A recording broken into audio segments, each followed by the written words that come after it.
Aujourd'hui, on se penche sur l'une des plus grandes superpuissances de l'histoire, l'Empire romain. Alors, ce n'est pas juste une histoire de conquête. Tout repose sur deux piliers, le politique et le culturel.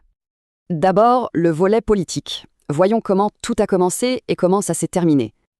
En fait, 3 dates suffisent à résumer l'essentiel, la naissance, la gestion et la chute. Tout commence ici, après une terrible guerre civile, sans les finis de la République romaine. Le Sénat donne à Octave le titre d'Auguste. C'est l'acte de naissance de l'Empire. Mais voilà, l'Empire devient immense. Au IIIe siècle, impossible pour un seul homme de tout gérer.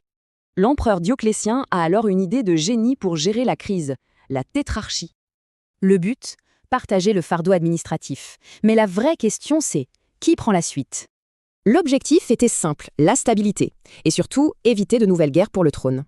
Bon, même ce plan ingénieux n'a pas tenu éternellement, c'est la fin pour l'Empire d'Occident.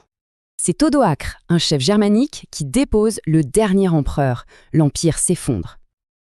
Alors, comment un empire si vaste a-t-il pu tenir aussi longtemps? Passons au deuxième pilier. C'était ça, la vraie botte secrète de Rome, transformer les peuples conquis en romains. Et pour ça, il y avait une méthode bien rodée, une sorte de recette qui a marché partout. Prenez la Gaule. Après César, les soldats romains s'installent et se mélangent aux populations locales. Ça a créé une nouvelle culture hybride, et les villes se sont mises à ressembler à Rome. Et tout ça s'est accéléré pendant une période bien connue, la fameuse Pax Romana. Pendant cette période de paix, la culture romaine s'est épanouie, et l'Empire a atteint sa taille maximale. Mais le vrai coup de maître pour l'intégration, c'était d'offrir la citoyenneté romaine. Et en 212, une décision va absolument tout changer. L'édit de Caracalla, d'un coup, tous les hommes libres de l'Empire deviennent citoyens romains. C'est la dernière étape. Ça unifie tout le monde et ça solidifie la loyauté à l'Empire. La force de Rome, c'était donc ça, la puissance militaire, oui, mais aussi cette idée d'être romain.